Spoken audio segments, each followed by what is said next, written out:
and welcome back to Cinematic Sarcastic, a podcast that talks all things movies and television. I'm Natalie, and I'm your host. On today's episode, we are going to talk about Ahsoka. Before we jump into Ahsoka, for a second, we have to talk about Rebel Moon. Did everyone see the trailer for Rebel Moon? I feel like it was a terrible idea for Disney to move up Ahsoka because it did throw a wee little wrench in my brain as far as being able to sit down and watch Ahsoka, because I knew that Zack Snyder had originally pitched Rebel Moon, or the idea of Rebel Moon, to Disney in hopes that he could make it an actual Star Wars film or series, and Disney shot him down.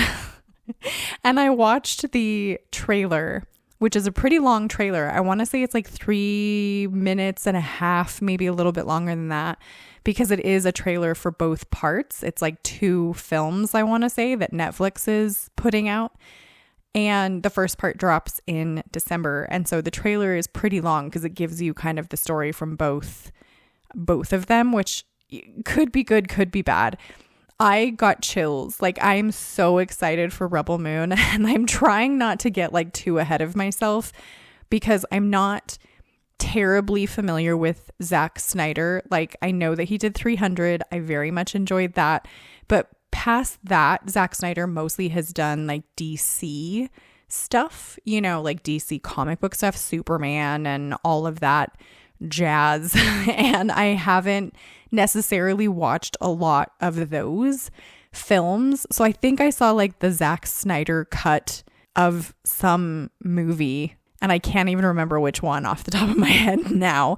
And I enjoyed that. Like, the original one that they put out, I hadn't liked that much. And then I think I watched the Zack Snyder version of it because everybody was like, give us the Zack Snyder cut. And so I was like, well, I need to see what the hullabaloo is about.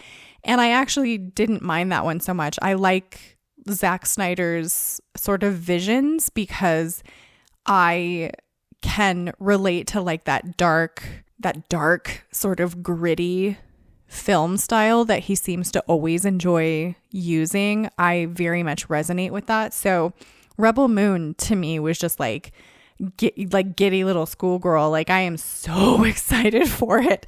And I don't want to like jump the gun and be super excited and then have it be kind of a mess and not very good. But it has an outstanding, like an unbelievable cast. I love Charlie Hunnam. I love a lot of the other people that are in it. Like Digimon Hansu, I think, is also in it, and I very much enjoy him. Like, there are just a lot of actors in that I very much enjoy, and I'm very excited to see it. But because I know, or knew at the time, I guess, that Rebel Moon was intended to be a Star Wars thing, I was like, oh, like a little bit disappointed that it's not a Star Wars thing, because I think it looks absolutely incredible. And I would have loved to have seen that as its own standalone, like, Star Wars event, because it really just looks like an event. And then sitting down to watch Ahsoka, I think I just wasn't in the right frame of mind. So I had to watch both of the episodes again this morning because I was expecting, and I don't know why, just because my brain is a little bit wonky, I was sort of expecting when I sat down to see sort of Ahsoka in a darker, grittier way, because I still had Rebel Moon on my brain. And it's not that at all. So I had to like sort of sleep on it, refresh my brain, watch the 2 episodes of Ahsoka again this morning so that I could sit down and talk about them and really not have Rebel Moon sway what I thought of Ahsoka in that way. But you guys are going to have to let me know what you thought of the trailer for Rebel Moon. If you're excited about it, I am so excited about it. Or if you think it's just going to be trash, I don't know. Especially if you are like a Zack Snyder fan or not a Zack Snyder fan, let me know like what you guys think is going to come out of that, because it seems like there's a lot going on. But I do also recognize it was a trailer for like both films. So, you know, 4 hours or so is what I'm betting, maybe a little bit more than 4 hours, to squeeze that into like 3 minutes. Of course, it's going to sort of look like a jumble. Anyway, moving on to Ahsoka. Like I said, I've watched the first 2 episodes, and I went into this one trying my best. like trying my best to not be, what's the word? Trying to be like impartial and not go into it with just an outright hatred of everything Disney Star Wars, even though I will admit I am definitely a little bit jaded at this point with Disney Star Wars stuff. Maybe jaded isn't even the right word. Maybe it is. I'm not sure. I am going in, I think accurately would be cautiously optimistic with Ahsoka, because there are some things from Disney Star Wars that I have just outright absolutely hated. Like the new movies that they did, like the new trilogy that they did, I absolutely hated. That really just made me angry, the way that they like treated characters that I loved a ton. I really did not enjoy and didn't even watch the entirety of the Boba Fett series, probably for the same reason, because they changed the character of Boba Fett to me into something that I didn't enjoy. And I thought that the television show itself really was more of a Mandalorian season 2.5 than it was about Boba Fett. Like Boba Fett felt like a side character in his own series, which I didn't like.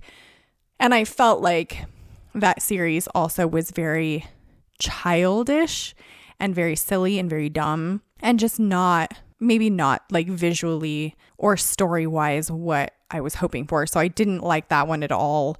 I didn't like Andor so much. I've heard that it has improved, like that the second season is better than the first. I haven't even gone back to try and watch that at all. But Ahsoka I was interested in because I liked her, and I like Rosario Dawson's portrayal of her in so far as I've seen. I'm not familiar with a lot of, like, I've only seen maybe a few episodes of Clone Wars, and I don't think that I've seen much of Rebels. Like, I definitely have not watched like all 4 seasons of Rebels. I've seen a couple. I know the basics of like who the characters are, but I don't know the full story or anything like that. So I was pretty much going into Ahsoka fairly blind. Like, I know who Sabine is, and I know, Ahsoka, and I know who she was to Anakin and all of that kind of stuff. And I absolutely love Admiral Thrawn, but probably more so from the book series, like the Thrawn trilogy book series that came out a billion years ago. I love that series.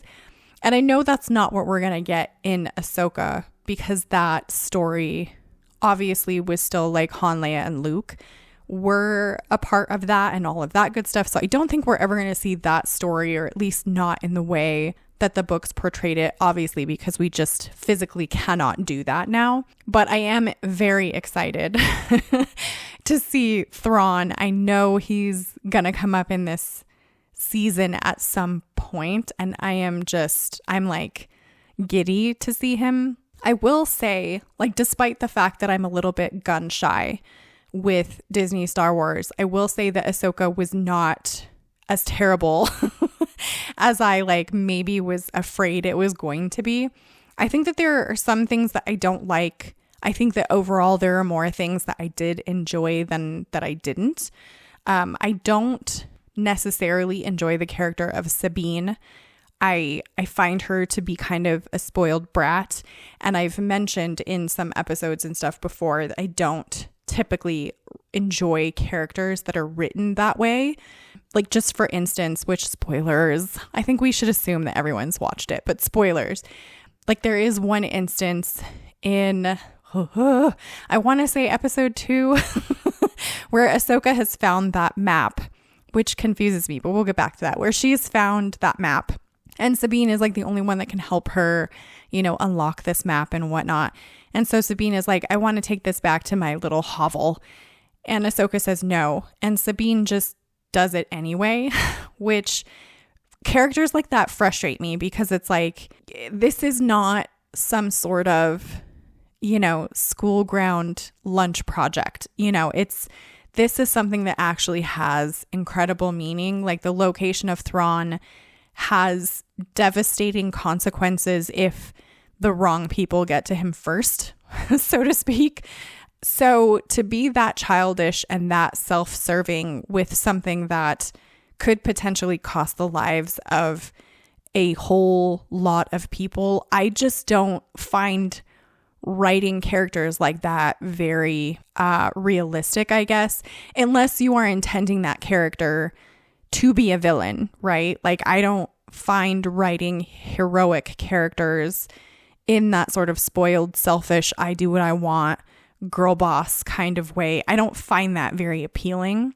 So I'm not a huge fan of her, but I'm hoping, or at least kind of where I'm hoping they are going with it, is that that's kind of her starting point of very selfish, self-centered, what have you. And then over the course of the season, if you will, she sort of learns that that's not necessarily acceptable in a lot of cases, and especially with things that are that important. I'm hoping that that's the case. And it sort of seems like it is because, obviously she had what was predictably going to happen did happen. And again, that is one of the things that I find maybe not the best about the Ahsoka season so far, is that it is pretty predictably written, and that you kind of know what's going to happen next. I'm hoping that gets better over time because, again, it's just the first 2 episodes. I know a lot of it is like exposition, setting up characters, setting up the storyline. It's going to be a little bit slower. It's not necessarily going to be jumping out of the gate with action and like all of the stuff. Like, you have to sort of set things up. And I recognize that for sure. But I don't know. We'll see. I didn't necessarily like Sabine being Ahsoka's like Padawan learner either, because I like, once she comes in her Mandalorian suit of armor, I'm like, wait, like, I had always kind of knew she was a Mandalorian. I don't understand her being a Mandalorian Jedi Padawan learner. Like, that throws me off a little bit. The map also throws me off a little bit because it's like, how is there this ancient temple that has a map of where Thrawn is now when Thrawn has only technically been banished, i.e. missing, for not a very long time? Is it meant to have been I don't know. That part sort of confuses me a little bit. I'm sure that doesn't necessarily matter in the whole of the story. I do really like Baylan Skoll. I enjoy him a lot, which sucks. It sucks so bad. He's probably like my favorite character in the series as of right now.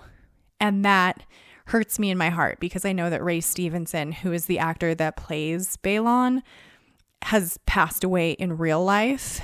And so I don't know, obviously, his character arc or like what the story is going to be for the Ahsoka season. So I don't even know if he lives through the first season. But I am bummed that like we won't see him in further seasons because I do really enjoy his character. Like, I just love the way he looks. I love the red lightsaber thing. Like, I just love his character. I think he brings something really great to the show, which is disappointing to know that we won't have that in like future seasons. But I do really love him in this one so far. I don't know. I mean, I feel like there are some things that I definitely don't like about it. It does feel a little bit cartoony to me, which isn't necessarily my personal cup of tea style wise. But that's not something that's like a deal breaker. I think it makes sense because of the fact that Rebels was a cartoon. And so now you're making a live action of a cartoon. But I wish that it was just a tiny bit grittier, a tiny bit more broken in, as opposed to being very cartoony and very clean. But beyond that, like, for the most part, I would say the things that I don't like are much smaller than the things that I do like. Like, I really like that we get to see like the Night Sisters character in this. Though, of course, because I played like Jedi Fallen Order, I was like, oh, it's not Marin. And she doesn't like look like Marin. And I wanted her to look a little bit more like that character, which is moot. Like, that's just, it's dumb and not, that's just my own personal stupid brain, of like this character from there. I did really like getting to see the shipyard Like, I was overly joyful on the scene with the shipyard. And again, only I feel like because of Jedi Fallen Order, where I was like, oh, Cal was in the shipyard. And I want to see Cal. And, you know, where's his character? And is this the same shipyard? And probably not even close. But I liked that sort of idea that they brought in the shipyard and brought in kind of that, the way that they kind of set it all up and stuff of like, just because the leaders have changed hands doesn't necessarily mean that the people that are working in those places don't support that cause, you know? And that I found really interesting. So I don't know. I mean, we'll have to see. We'll have to see how like this season goes and stuff. But again, I am a little bit gun shy as far as just fully jumping in and being like, yes, it's good and I love it and it's great. Like I'm definitely not there, just because I think, you know, like with The Mandalorian, for instance, where season 1 was okay, season 2 I thought was absolutely incredible, and then season 3 just sucked. So, you know, I don't want to like get my hopes up, I guess, and then find myself disappointed because they change something that like ruins it, or they, I don't know, end it in a dumb way or something like that. But as of right now, I'm interested to see where this goes. I'm excited enough that I'm definitely going to keep watching. And it really is just kind of like, okay, where are we going with this? And what are some things that are happening next? And I'm definitely anxious to see Thrawn, and very excited to like see instances between Ahsoka and Balon. Like I think that's going to be some incredible stuff to see. I know, I'm pretty sure that Hayden has done some filming for Ahsoka, obviously because they're going to do like flashbacks for when Ahsoka was his Padawan. And so I'm super excited to like see Hayden, because I very much enjoy him and did get to meet him this summer. So I'm excited for that, but we'll have to see. You guys are going to have to let me know what you thought of Ahsoka. Those are my thoughts. Subscribe if you want to join the Movie Nerd family, and I hope to see you in the next episode.